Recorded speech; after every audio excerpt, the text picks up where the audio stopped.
우리가 하루에 6번에서 8번씩 사용하면서 당연하게 여기는 현대의 편리함은 무엇일까요? 정답은 바로 변기예요. 소셜미디어에서 일부 사람들이 우리가 변기를 잘못 사용하고 있다고 주장합니다. 변기에 의자처럼 앉아있기보다는 뒤를 향해 앉아야 한다는 거예요. 맞아요. 변기를 사용하는 또 다른 방법은 저수조를 마주보고 앉는 거예요. 그러면 변기의 구조와 모양이 훨씬 더 논리적이 되고 변기를 다른 용도로도 사용할 수 있다는 주장입니다. 변기 물탱크는 핸드폰, 책, 우유 한 잔, 그리고 샌드위치를 놓기에 완벽한 테이블이 돼요. 극단적인 멀티태스킹에 적합하겠죠? 하지만 정말 좋은 생각일까요? 아마 아닐걸요? 한 가지 문제는 의자들이 변기에 너무 오래 앉아있으면 문제가 생길 수 있다고 경고한다는 사실입니다. 변기에 10분 이상 앉아있는 건 좋지 않아요. 그러니까 좋아하는 TV쇼를 볼 생각은 하지 마세요. 먹고 마시는 건 어떨까요? 영국의 한 조사에서 18%의 사람들이 변기에 앉아서 무언가를 먹는다고 말했습니다. 여러분도 그렇다면 혼자가 아니에요. 하지만 변기는 6.5평방센티미터당 320만 개의 박테리아로 덮여 있습니다. 우엑! 과자랑 음료를 그 가까이에 두고 싶으신가요? 하지만 변기는 우리가 매일 접하는 가장 더러운 표면이 아니에요.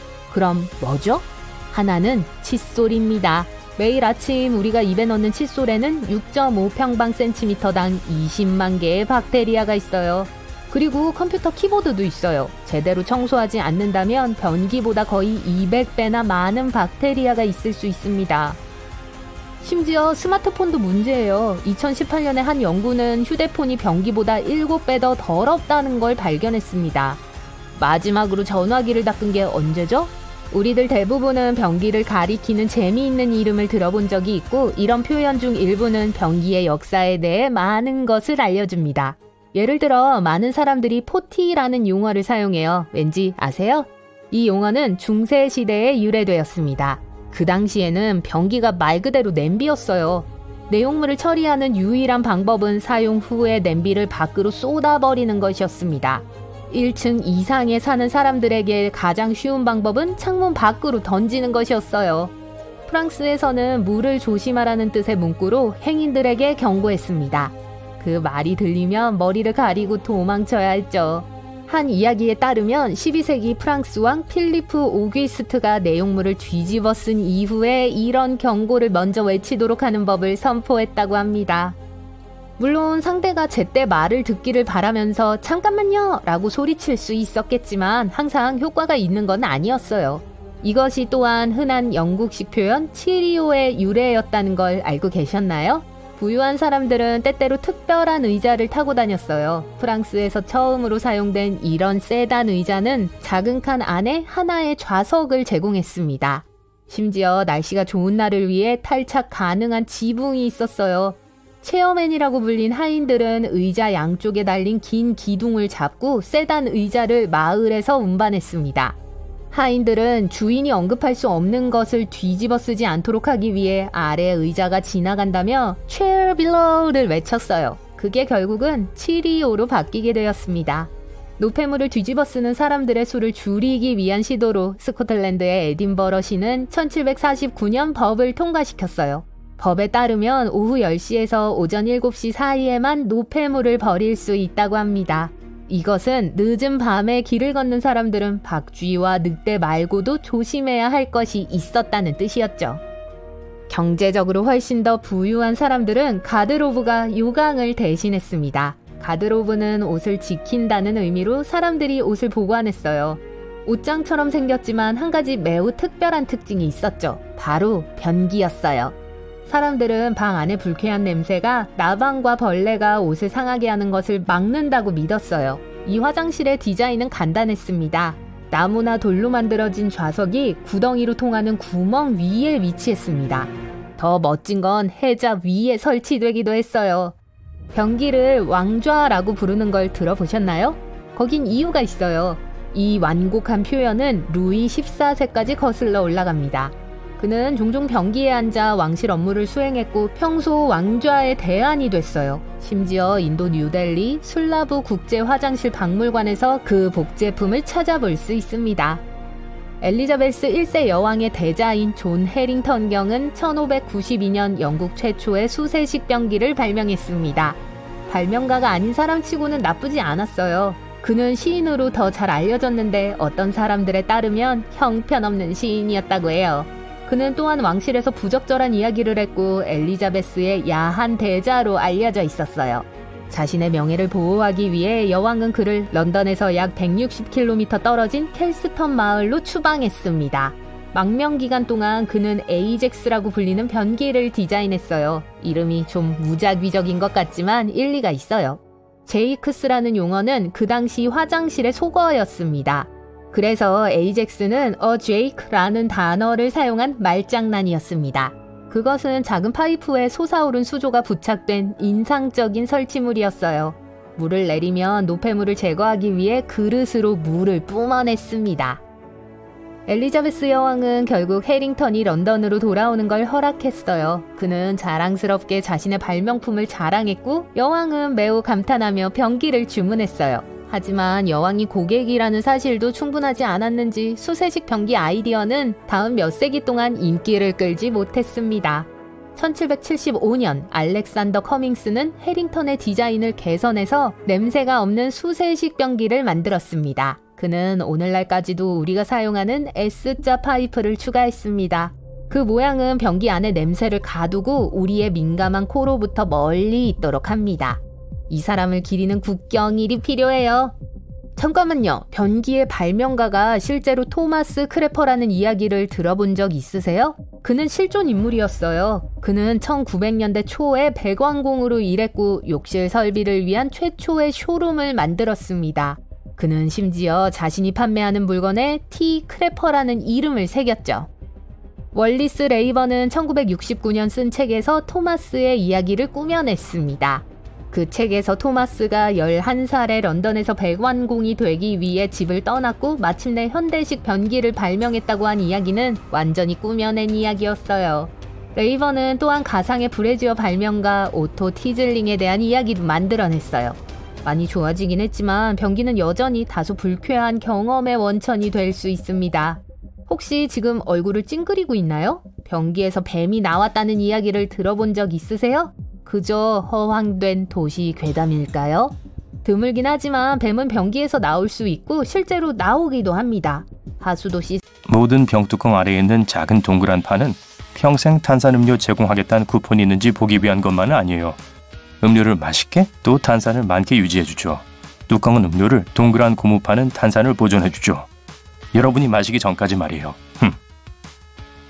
만약 펜을 지우려고 지우개에 파란 면을 쓴다면 여러분의 공책은 아마 구멍으로 가득 찰 거예요. 파란 부분은 더 두꺼운 종이에 쓴 뭔가를 지울 때를 위한 겁니다. 종이가 두껍기만 하다면 연필과 잉크도 지울 수 있어요. 머리핀의 홈이 올바른 방향으로 향하지 않으면 핀이 제자리에 고정되지 않을 수 있어요. 늘 머리 가까이 밑쪽으로 있어야 해요. 그래도 느슨해지나요? 머리에 꽂기 전에 헤어스프레이를 머리핀에 바로 뿌려보세요. 많은 유리병에는 대개 바닥에 일종의 움푹 들어간 곳이 있어요. 멋있어 보이고 싶을 때 유용해요. 엄지손가락을 움푹 들어간 곳에 넣고 부어보세요. 이 기술의 이름은 펀트예요. 지역 커피 판매대에 있는 설탕 스틱들은 새롭고 쉬운 방법으로 열릴 준비가 되어 있어요. 얼마나 행복한지 보세요. 가운데를 찢어서 열어보세요. 손가락에 설탕도 안 묻고 종이 조각도 없고 커피도 행복해 하네요. 화장솜 팩에는 저런 끈이 달려있어서 편리하게 화장실 고리에 걸 수 있도록 되어 있어요. 하지만 매번 풀고 다시 조이고 할 필요는 없어요. 팩 밑을 보세요. 절취선이 있죠? 조심스럽게 뜯고 쓰면 돼요. 문 손잡이는 보통 놋쇠, 청동 또는 다른 구리 합금으로 만들어져요. 왜일까요? 항균성이기 때문에 미생물이 퍼지는 걸 막아줘요. 두어 시간만 지나면 성가신 미생물은 사라집니다. 그래도 손을 씻는 것 잊지 마세요. 병 목이 긴 데엔 이유가 있어요. 병이 아니라 목 부분을 잡으세요. 차가운 음료를 즐기고 싶다면요. 지퍼가 2개라니 너무 많은가요? 그럴지도요. 하지만 똑똑한 도난 방지 장치로 유용해요. 그냥 같이 잠그세요. 이제 아무도 여러분의 백팩을 열 수 없어요. 자물쇠가 없나요? 소매치기들의 속도를 늦출 수 있는 뭐든 끈으로 묶거나 종이클립으로 묶을 수도 있어요. 옷깃 귀에 있는 그 작은 단추는 넥타이를 자리에 고정하는 데 쓰여요. 넥타이가 뒤로 도망가는 건 원치 않으시죠? 신발 제조업체들은 고객에게 관심이 있기 때문에 이제 대부분의 운동화에는 미리 설치된 특수 반물집 시스템이 있어요. 굉장한 걸로 들리지만 기본적으로 운동화 위에 있는 여분의 구멍들을 말해요. 신발끈을 뒤로 끼워 여분 구멍에 고리를 만들어 봐요. 끈을 교차해서 고리를 통과시켜요. 이제 발을 제자리에 고정시키기에 끈을 아래로 당겨요. 이제 뛰어요. 가방, 신발, 심지어 간식을 살 때도 실리카 겔 팩을 찾을 수 있을 거예요. 버리지 마세요. 과한 습기를 흡수하기 때문에 신발이 약간 축축할 때마다 밤사이 그 안에 몇 개의 젤팩을 넣어보세요. 여러분은 여지껏 샴푸를 잘못 쓰고 있었는지도 몰라요. 요지는 이거예요. 머리에 바르지 말고 우리에 바르세요. 어차피 여러분이 만든 거품이 머리로 흘러내릴 거예요. 공책 여백은 여분의 메모를 하거나 이모티콘 그리기 연습용이 아니에요. 사람들의 일을 보호하기 위해 발명되었죠. 사람들은 배고픈 쥐가 주변에 많이 있는 곳에서 살았어요. 쥐들은 종이를 갉아먹어 사람들이 공책에 적은 것을 갉아먹곤 했죠. 배고픈 설치류에게 뺏기지 않게 사람들로 하여금 메모를 가장자리에 더 멀리 떨어진 곳에서 시작하라고 알리기 위해 여백선을 만든 거예요. 솔로컵은 모든 바베큐 파티의 핵심이죠. 하지만 이 빨간 컵들은 여러분이 생각했던 것보다 훨씬 더 멋져요. 액체를 재는 데 쓸 수 있어요. 밑에 줄은 30ml, 두 번째 줄은 148ml, 그리고 세 번째 줄은 355ml와 같아요. 차에 우유를 넣고 싶다면 다음에 이 팁을 써보세요. 우유가 반대편에서 부어보세요. 덜 절벅거리고 조절하기가 더 쉬워요. 자동차 머리 받침대는 편안함, 분리형 머리 받침대는 안전이 가장 중요하죠. 머리 받침대를 빼내면 튼튼한 쇠 막대기 2개가 보일 거예요. 만약 차에 갇히거나 잠기게 된다면 막대로 창문을 부수고 나갈 수 있어요. 여자 셔츠에는 단추가 왼쪽에 있어요. 비록 약 85%의 사람들이 오른손잡이임에도 불구하고요. 오른쪽에 있는 게 더 말이 될 텐데 말이죠. 중요한 건 옛날에 부유한 여자들에겐 옷 입는 걸 도와주는 가정부들이 있었기 때문에 단추가 왼쪽에 있는 게 일이 훨씬 더 쉬웠거든요. 이제 아셨죠? 이게 올바른 머리빗 사용법이에요. 가로로 쓰지 마세요. 수직으로 잡아주세요. 솔이 세로로 늘어져 있죠? 빗을 수평으로 잡으면 이 솔들이 구부러지기 시작해요. 직접 확인해보면 이게 얼마나 편리한지 느끼실 수 있을 거예요. 방에 들어가서 선글라스를 벗어요. 어디에 숨기시겠어요? 손에 들고 있으시겠어요? 아니면 셔츠 깃에 안경을 거실 건가요? 아님 주머니에 넣으시겠어요? 가장 좋은 방법은 렌즈가 안쪽으로 향하고 안경 다리는 하나만 나오게 안경을 가슴 주머니에 넣는 거예요. 이렇게 하면 안경이 손상으로부터 보호될 거예요. 에티켓의 규칙에 따르면 항상 방, 건물, 엘리베이터를 나가는 사람들을 먼저 나가게 한 다음에야 들어가야 해요. 이 간단한 규칙은 충돌과 어색한 상황을 피하는데 도움이 되죠. 집에 페인트 롤러 있나요? 여러분이 수리하고 벽을 칠하고 있다고 해봅시다. 롤러에 페인트가 두껍게 묻는 게 보이시죠? 사람들은 다양한 방법으로 이걸 닦죠. 누군가는 물로 그걸 씻거나 칼이나 종이로 페인트를 긁어내요. 하지만 더 쉬운 방법이 있어요. 페인트 롤러를 위한 특별한 고무 청소기를 살 수 있어요. 이 날 모양은 롤러에 완벽하게 맞고 모든 먼지를 긁어내죠. 이쑤시개는 식당과 카페의 식탁 위에 항상 있죠. 대부분의 사람들은 음식을 먹은 후 이를 쑤실 때 잘못 사용해요. 올바르고 교양 있는 방법은 화장실에 가서 조심스럽게 모든 음식을 빼내는 거예요. 식기세척기 타블렛의 껍질을 떼어낼 필요 없어요. 2층은 얇아요. 그냥 탱크에 넣으면 물이 껍질을 녹일 거예요. 배고픈데 냉장고에서 피자를 찾을 때 느끼는 행복감 아시죠? 어떻게 다시 데우실 거예요? 전자레인지나 오븐을 사용할 수 있지만 좋은 대안이 있어요. 프라이팬을 데우고 그 옆에 피자 한 조각을 놓으세요. 반대편에 물을 조금 부어요. 그러고 나서 뚜껑이나 호일로 팬을 덮으세요. 조심하세요. 몇 분 후에 꺼내서 피자를 맛보세요. 완벽하죠? 전동 칫솔로 빠르게 움직이며 치아를 닦지 마세요. 이 장치는 앞뒤로 부드럽게 움직여야 해요. 자켓에 단추가 달린 이 어깨끈에는 용도가 있어요. 이것들은 배낭끈이 미끄러지지 않게 여러분의 어깨에 단단히 매기 위해 발명되었어요. 직접 해보세요.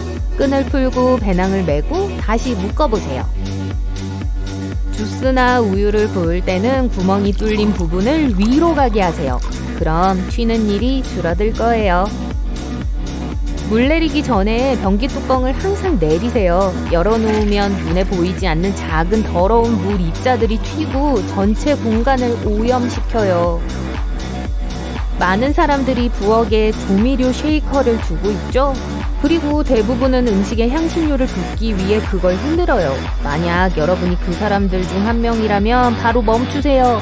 그냥 뒤집어서 구멍이 뚫려있는 상단 덮개를 돌리면 돼요. 막힘없이 향신료가 쉽게 떨어져 나올 거예요. 입냄새가 나나요? 어떻게 확인할 건가요? 손바닥에 대고 숨을 쉬면 느낄 수 있지만 이 방법은 효과적이지 않아요. 손목을 핥는 게 훨씬 좋아요. 혀끝으로 하지 말고 가운데 부분으로 핥아주세요. 냄새를 맡고 그리고 이게 사람들이 여러분과 얘기할 때 느끼는 거예요.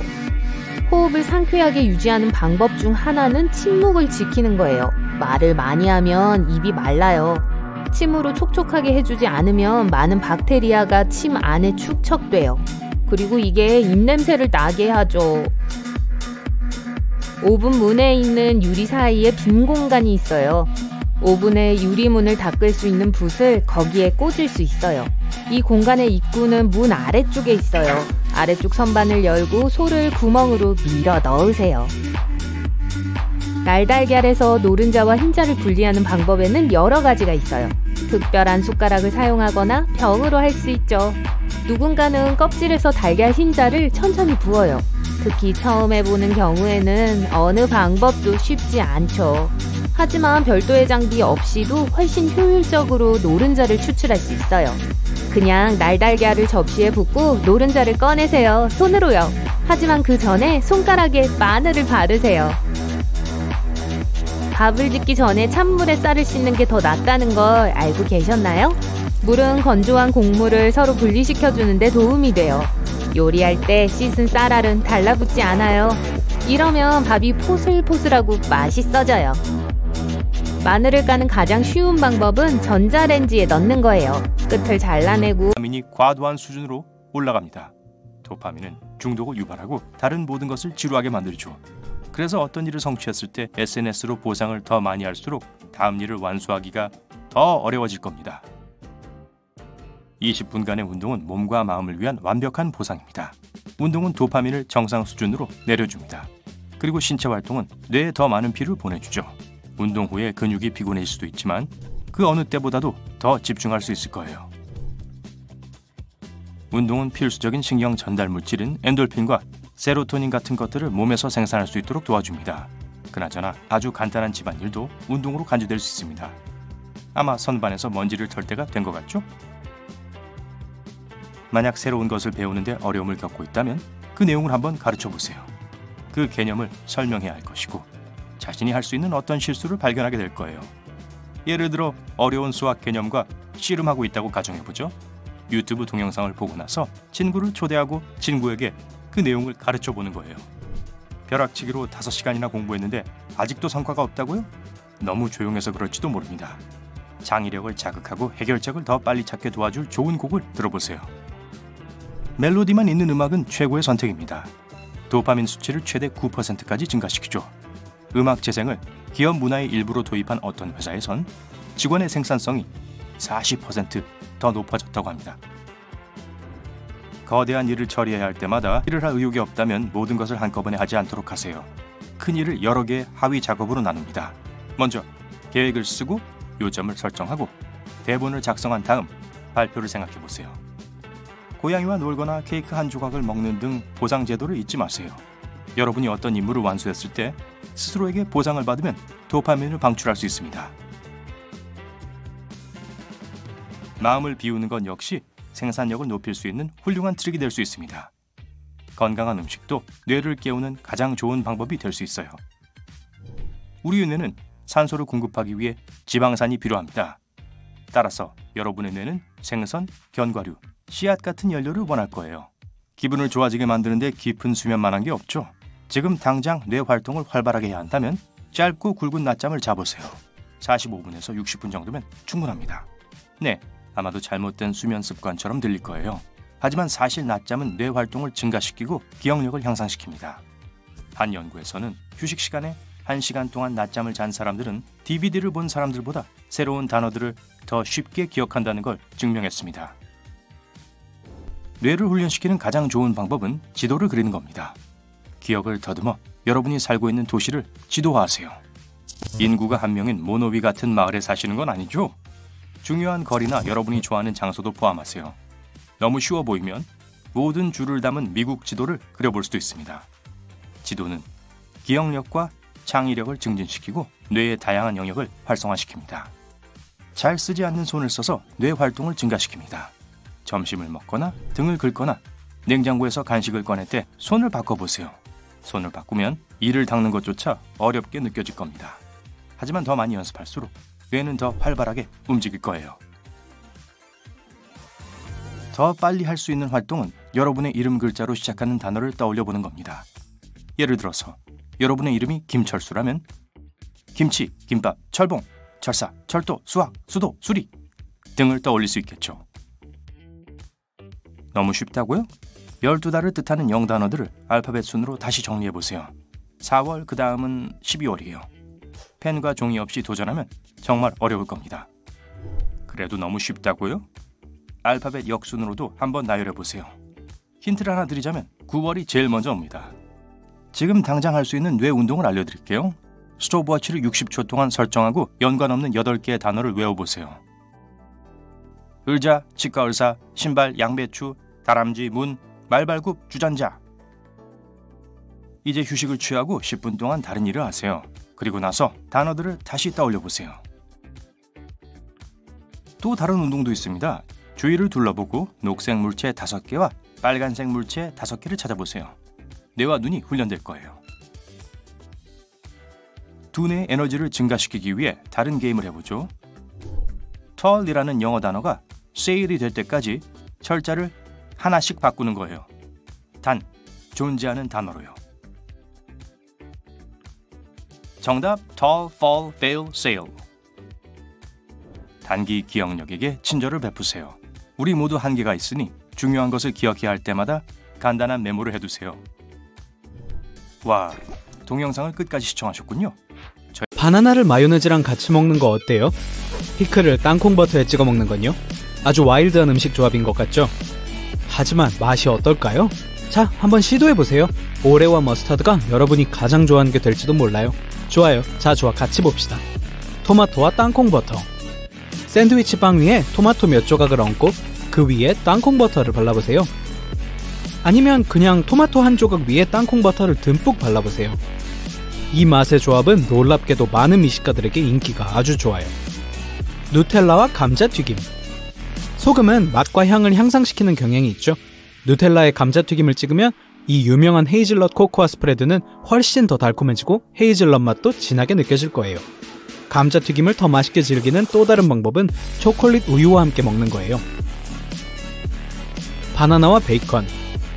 짜고 바삭한 베이컨과 달고 탄수화물이 많은 바나나가 만나 완벽한 조합을 만들어내죠. 이 재료들을 빵 한 조각 위에 놓고 땅콩버터를 약간 더해주면 짜잔! 완벽한 샌드위치가 완성됩니다. 피클과 아이스크림. 이 조합은 모든 사람들에게 맞지 않을 수도 있다는 건 인정해요.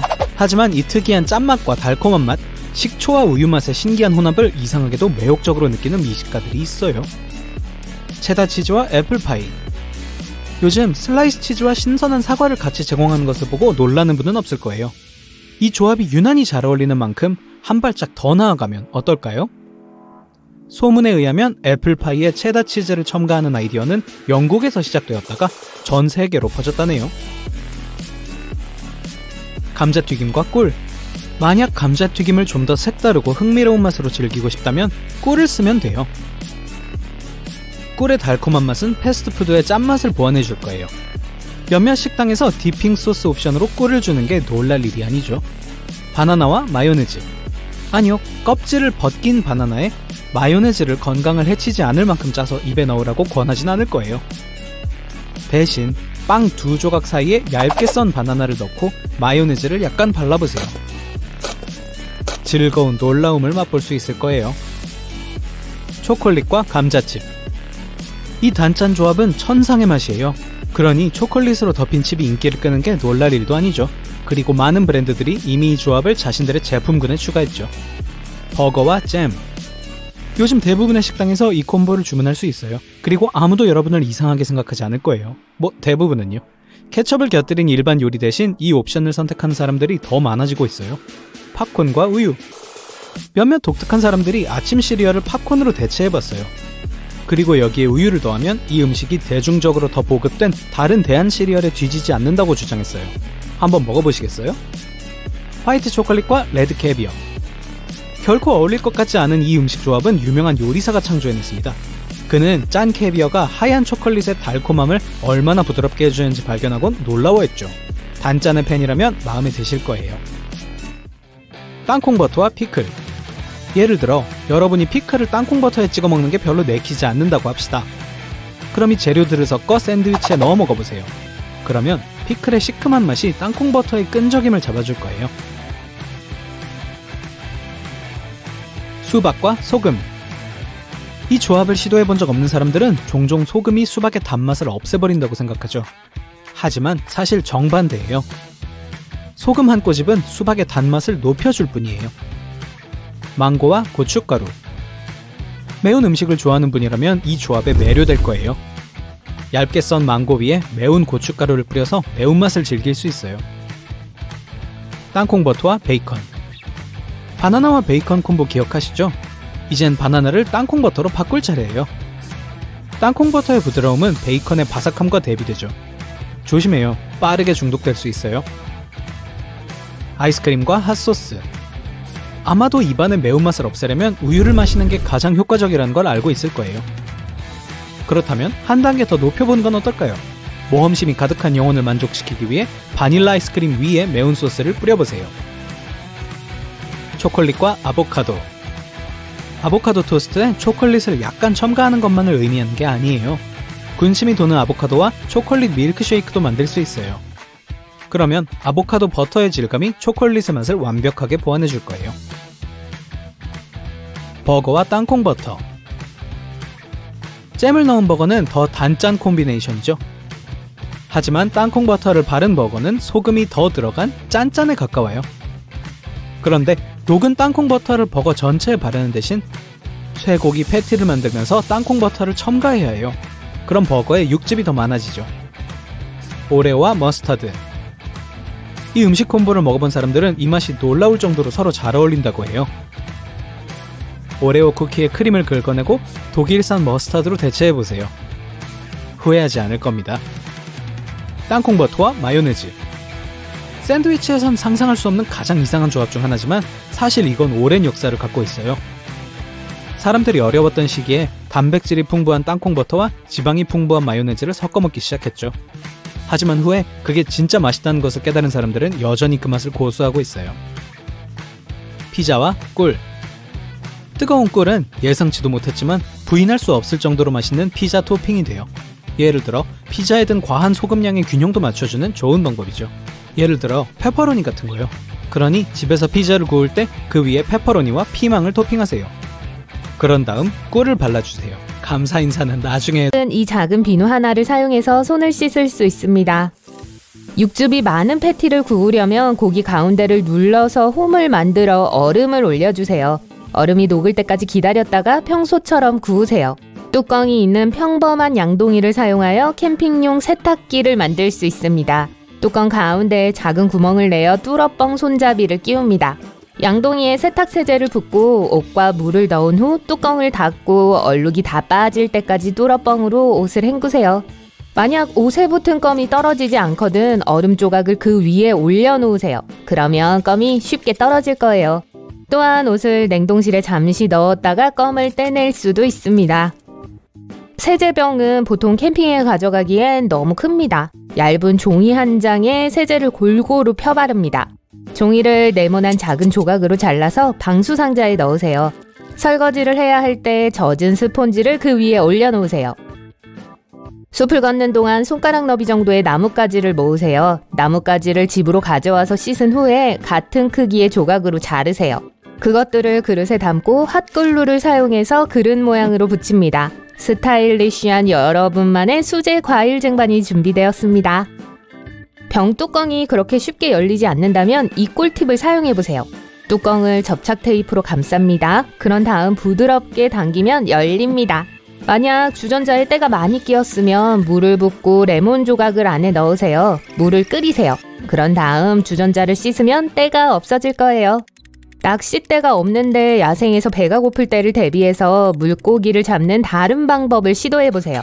큰 빈 페트병의 윗부분을 잘라내고 뒤집으세요. 병 주둥이의 양쪽을 밧줄로 묶으세요. 라면 조각을 약간 으깨서 병 안에 넣으세요. 그 병을 강물에 던지세요. 이 덫이 분명히 물고기를 유인할 거예요. 바람이 부는 날씨에도 절대 꺼지지 않는 성냥을 만드세요. 성냥을 냅킨으로 싸서 녹인 왁스에 담그세요. 마를 때까지 기다리세요. 그러면 짜잔! 꺼지지 않는 성냥이 만들어집니다. 평범한 면도기를 사용해서 초콜릿을 부셔서 아이스크림이나 커피에 넣을 수 있어요. 짝수의 빈 병을 준비해서 가장 좋아하는 색으로 칠하세요.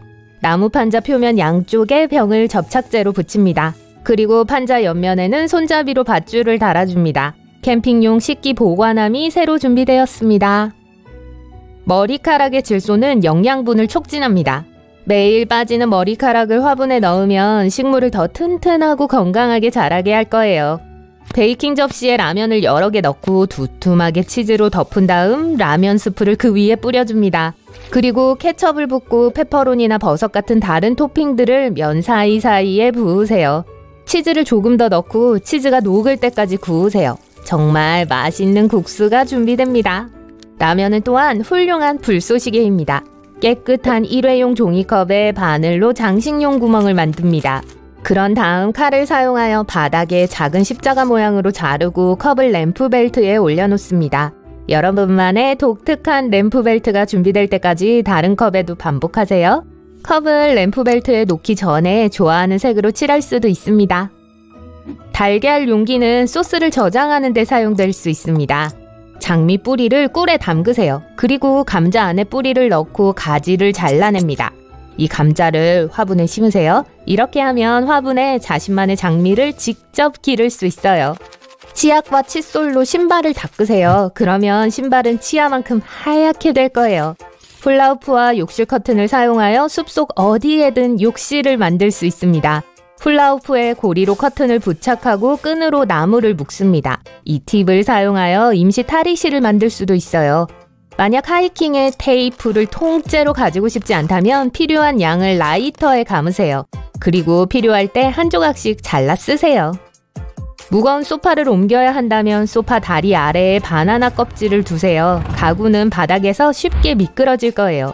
도시락을 먹은 후에 많은 기름이 도시락 표면에 남아있어요. 설거지를 더 쉽게 하려면 도시락에 약간의 세제를 짜넣고 기름 종이와 물을 넣고 도시락을 덮은 후에 흔들어주세요. 그리고 물로 헹구면 됩니다. 도시락이 순식간에 깨끗해질 거예요. 만약 슬리퍼가 급하게 필요한데 가진 게 소다 2병밖에 없다면 그걸 납작하게 눌러서 라벨 밑에 발을 넣으세요. 스타일리시한 슬리퍼가 완성됐어요. 깡통을 이용해서 촛대나 요리를 위한 미니 스토브를 만들 수 있습니다. 깡통에 세로로 칼집을 하나 만들고 위와 바닥에 2개의 칼집을 냅니다. 양쪽을 문처럼 열어서 안에 초를 넣습니다. 평범한 스펀지와 베이킹소다는 벽에 묻은 작은 기름때, 지문, 얼룩을 지우는데 훌륭한 지우개가 될 수 있습니다. 가구나 나무 울타리 등 페인트가 칠해진 곳도 마찬가지예요. 마른 스펀지에 베이킹소다를 살짝 뿌린 후 얼룩진 부분에 원을 그리며 문질러주세요. 그런 다음 깨끗한 마른 천으로 베이킹소다를 닦아내서 남은 먼지를 제거하세요. 이 방법이 페인트를 망칠까 걱정된다면 먼저 베이킹소다를 조금만 뿌려서 표면이 어떻게 반응하는지 확인하세요. 레몬이나 라임에서 최대한 많은 양의 즙을 추출하려면 먼저 전자레인지에 15초 동안 돌리세요. 그런 다음 딱딱한 표면에 살짝 굴려주세요. 이제 손으로 힘껏 짜주세요. 바닥에 유리나 도자기가 깨지면 작은 파편을 모두 찾아내서 치우기가 매우 어려울 수 있습니다. 특히 유리가 투명하다면 더욱 그렇죠. 무엇이 도움이 될 수 있을까요? 빵 한 조각이요. 큰 조각을 모두 제거한 후 바닥에 두꺼운 빵 조각을 조심스럽게 문질러 작은 조각을 주우세요. 빵에 붙어 있을 거예요. 하지만 아주 조심스럽게 하고 보호장갑을 착용하세요. 그리고 그 후에 무심코 샌드위치를 만들어 먹으면 안 돼요. 마늘을 좋아하는 분들을 위한 팁을 하나 알려드릴게요. 마늘 한쪽을 반으로 잘라 빈 그릇에 문지르면 풍미가 좋아집니다. 이제 파스타, 리조또 또는 샐러드를 그 그릇에 담고 식사를 즐기세요. 프링글스 튜브는 종이 플라스틱과 금속을 혼합하여 만들어져 식료품을 정리하는 데 좋은 옵션입니다. 깔끔한 미니멀리즘 주방에 어울리도록 튜브를 일반 색상으로 칠한 다음 측면에 탈착식 라벨을 부착할 수 있어요. 바늘귀를 꿰는데 어려움을 겪은 적이 있나요? 여기 쉬운 방법이 있어요. 칫솔을 테이블 위에 놓고 칫솔모에 실을 끼워주세요. 이제 바늘을 위쪽으로 부드럽게 밀어요. 칫솔모가 바늘귀를 통해 실을 쉽게 끼울 수 있도록 도와줄 거예요. 고리가 완성되면 손가락으로 실을 잡아당기면 됩니다. 좋아하는 머그잔에 지워지지 않는 성가신 차얼룩이 있다면 스펀지에 치약을 묻혀 닦아보세요. 더러워진 수저를 반짝반짝 빛나게 해야 할 때도 이 방법을 사용할 수 있습니다. 연마력이 약한 스펀지를 사용하는 것이 더 좋은데 접시의 어두운 얼룩을 제거할 때 매우 유용해요. 최근에 정말 멋진 꽃다발을 받았어요. 그런데 꽃이 눈 깜짝할 사이에 시들어버렸어요. 꽃의 수명을 매우 쉽고 거의 무료로 연장할 수 있습니다. 먼저 꽃병에 깨끗한 물을 채우고 설탕 몇 티스푼을 넣어요. 꽃에 영양을 공급하는 데 도움이 될 거예요. 꽃을 꽃병에 다시 넣기 전에 줄기에서 2.5cm 정도 잘라주세요. 이렇게 비스듬히 잘라야 합니다. 이 요령은 수분 흡수 표면을 증가시킵니다. 모든 줄기, 특히 딱딱한 줄기에 이 작업을 반복하세요. 이제 꽃다발을 꽃병에 다시 넣어요. 꽃은 12시간 이내에 활기를 되찾을 거예요. 발이 시린 경우 헤어드라이기로 신발을 따뜻하게 데운 후 사용하세요. 이 팁은 야외용 겨울 신발에도 적용할 수 있습니다. 발 얘기가 나와서 말인데 불쾌한 냄새를 없애는 좋은 방법이 있어요. 화장솜 2개에 좋아하는 에센셜 오일을 10방울 정도 떨어뜨려 주세요. 이제 솜을 신발에 밤새 넣어두세요. 아침에 제거하면 멋진 향이 날 거예요.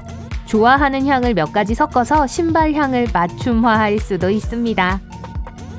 배수구가 더럽고 냄새가 나는 경우 문제를 해결할 수 있는 멋진 팁이 있습니다. 베이킹소다 2숟가락을 넣고 식초를 조금 부어주세요. 이제 한 발 물러서서 쇼를 즐기세요. 거품이 일어나서 먼지를 풀어주는 데 도움이 될 거예요. 바람이 부는 날씨에 야외에서 성냥에 불을 붙이려고 시도했다가 실패한 경험이 있을 거예요. 우리 모두 잘못하고 있었어요. 날카로운 칼을 사용하여 성냥개비를 미리 준비하는 쉬운 방법이 있습니다. 성냥개비 머리 바로 뒤에 내 모서리를 조심스럽게 조각해요. 그런 다음 동일한 기술을 한 번 더 반복하여 이런 모양이 되도록 합니다. 이 8개의 작은 가시는 바람에 강한 불꽃을 만드는 데 도움이 됩니다.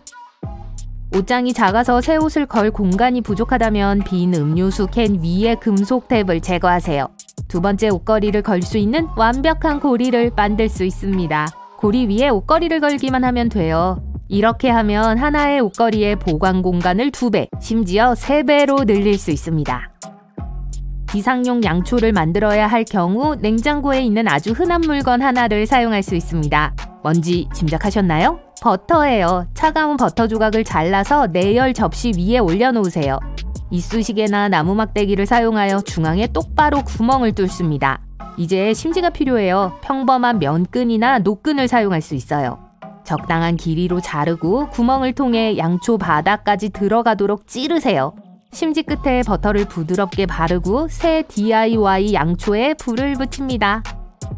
넥타이에 성가신 주름을 펴려면 헤어 스트레이트너를 사용하세요. 또는 상점에서 일하는데 구겨진 지폐를 처리해야 한다고 가정해보세요. 헤어 스트레이트너를 사용하면 지폐를 빠르게 다림질하여 정리할 수 있어요. 그런 다음 배낭에 깔끔하게 넣을 수 있죠. 우와, 지퍼가 뻑뻑해요. 왜 다른 지퍼처럼 부드럽게 미끄러지지 않을까요? 그렇다고 서둘러 코트를 버리지 마세요. 비누를 지퍼 위아래로 부드럽게 문지르세요. 양쪽 모두 반복하세요. 차이가 느껴지시나요? 낡은 스타킹의 한쪽 다리를 잘라내고 그 안에 긴 판지 튜브 2개를 넣으세요. 양쪽에 튜브 하나씩을 넣어 내부 문 아래에 끼워 넣으세요. 이렇게 하면 스타킹이 문 아래의 틈새를 막아주기 때문에 외풍을 막아줍니다. 방을 완전히 어둡게 해야 할 때도 이 방법을 사용할 수 있어요. 두꺼운 검은색 스타킹을 사용하세요. 다른 도시에서 열리는 컨퍼런스를 방문하는데 일정이 매우 바쁘다고 가정해봅시다. 매일 입을 옷을 미리 준비해 옷걸이형 옷 보관함에 여러 칸에 나눠서 넣으면 됩니다. 이제 여행 가방에 바로 넣고 지퍼를 잠그면 떠날 준비가 끝납니다. 호텔에 도착하면 이 보관함을 조심스럽게 꺼내서 단 2초 만에 옷장에 걸 수 있어요. 신발도 잊지 마세요. 손가락을 다치지 않고 벽에 못을 박을 수 있는 방법이 있나요? 네, 있어요.